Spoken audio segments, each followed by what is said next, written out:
Revive us again, fill each heart with thy love. May each soul be rekindled with fire from above. Hallelujah, thine the glory. Hallelujah, amen. Hallelujah, thine the glory. Revive us again. Hallelujah, thine the glory. Hallelujah, amen. Hallelujah, thine the glory. Revive us again, again.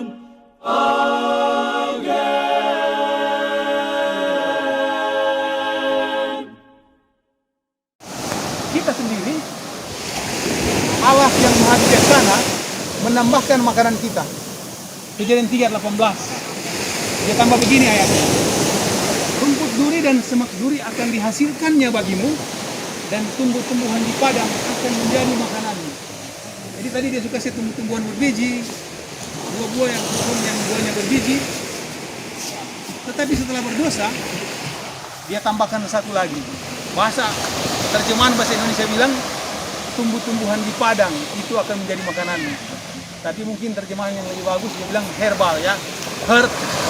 Ya, jadi yang 3:18 itu bagian terakhir itu tumbuh-tumbuhan seharusnya diterjemahkan herbal atau herb. Kenapa? Karena Allah kita saya katakan Maha Bijaksana. Orang cenderung berbuat kesalahan dan dosa, dan so berdosa sekalipun Tuhan pasti akan solusi lewat makanan. Dia tambah herbal. Karena sakit-sakit dia tambah herbal, ya toh? Karena kita melanggar dia tambah herbal. Walaupun tumbuhan yang berbiji, mungkin kita waktu itu belum makan produk hewani, tumbuhan berbiji juga kok kelebihan kaki. Dia kasih herbal untuk menjadi obat bagi saudara saya. Nah, tidak sampai di situ. Yang saya rindu bagikan pada sore hari ini adalah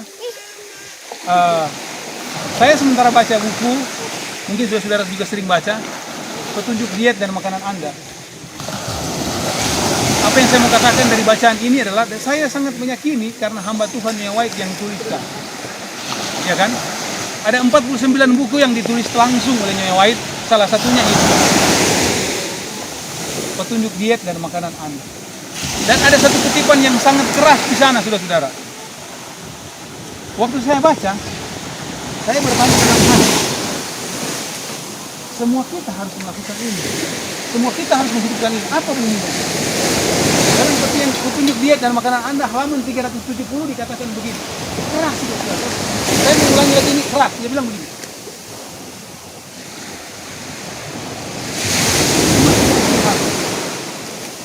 Yang masih memakan daging, umat-umat Tuhan yang masih memakan daging, pada akhirnya akan meninggalkan barisan umat yang mau diselamatkan. Keras sekali ini kutipan. Saya baca, saya berulang-ulang kali baca. Pada akhirnya akan meninggalkan rombongan umat Tuhan. Tinggalkan kebenaran maksudnya. Kutipan yang berikut, dia bilang begini.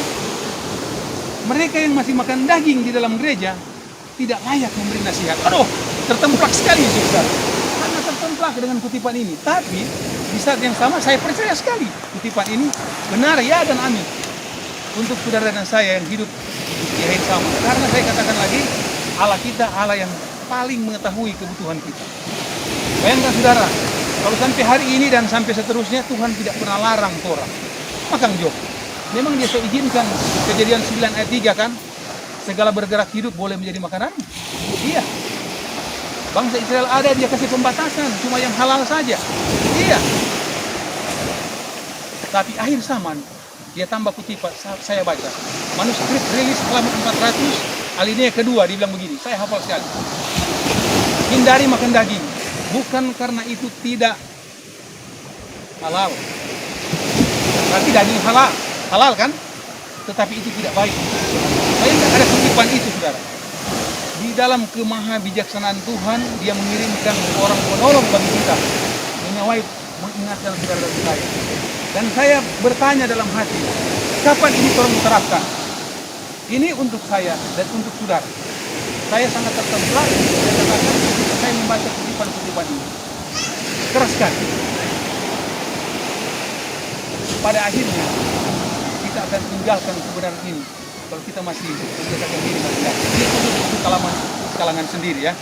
Dan dia bilang tidak layak memberi nasihat. Saudara bayangkan, mungkin kalau bagi mereka yang belum sempat baca ayat kita ini, no problem, ya toh? Dia masih otak, bisa dia pendeta, dosen dan lain-lain. Dia belum pernah baca mungkin. Tapi Tuhan sendiri bilang dia tidak, pada akhirnya dia tidak akan layak. Keras kehidupannya. Dan Yahweh bilang sekali lagi manuskrip halaman 400 alinea kedua dia katakan, hindari makan daging bukan karena itu tidak halal, tapi karena itu tidak baik untuk kesehatan. Saudara-saudara, firman dia suatu kasih, pestisida berbahaya, macam-macam bahaya di alam kita ini. Gitu?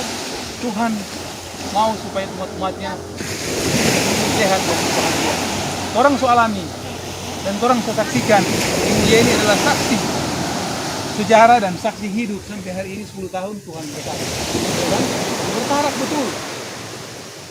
Walaupun pertarakan oleh karena keadaan, ya kan? Karena sakit, tapi puji Tuhan 10 tahun bisa dilewati. Kalau kita ingat saudara-saudara yang tahu persis 10 tahun yang lalu, 2009 itu, akhir 2009, hampir kolaps, 2 minggu nak bisa berdiri, nak bisa makan.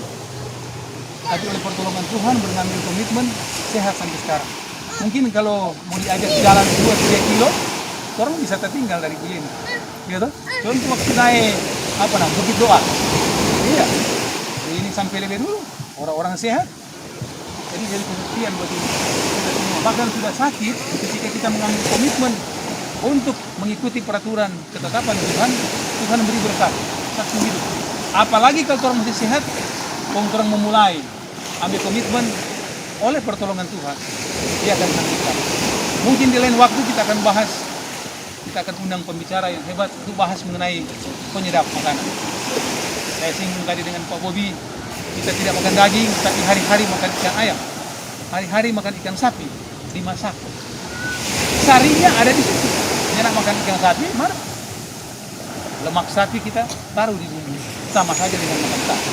Saudara-saudara mungkin orang yang akan lebih berkompeten untuk bahas ini. Namun sore hari ini saya cuma mau ingatkan untuk diri saya, keluarga dan kita semua, Tuhan mencintai saudara dan saya. Kalau dia tidak sayang kita, dia tidak kirim utusan-utusan untuk memberi peringatan. Ya, Nyonya White bilang telur dan daging nanti menyusul, tunggu terang sampai dia mati. Terang untuk telur dan daging tidak mungkin saatnya sekarang. Ya, kita harus berusaha. Sore hari ini saya menghimbau, mari kita mengambil komitmen. Komitmen ini berat, tapi kalau orang kasih taruh pada Tuhan, dia akan mensanggupkan kita. Mungkin sahabat yang Serman Dias bilang, ya nak 1 kali orang langsung berubah. Nyonya White berhenti makan daging bergumul 30 tahun. Kita sama-sama tahu, kita baca ceritanya. 30 tahun dia bergumul sampai bisa berhenti. Betul? Kita diberi kesempatan oleh Tuhan, orang masih hidup, ambil komitmen, saya mau berhenti mulai di sini. Dan kalau kita mulai sekarang, Tuhan akan menolong kita. Mudah-mudahan renungan singkat ini menjadi kekuatan bagi saudara dan saya, dan kita mulai mengambil komitmen bahwa Tuhan tidak pernah meninggalkan kita, dia sayang 4 orang. Dalam nama Yesus.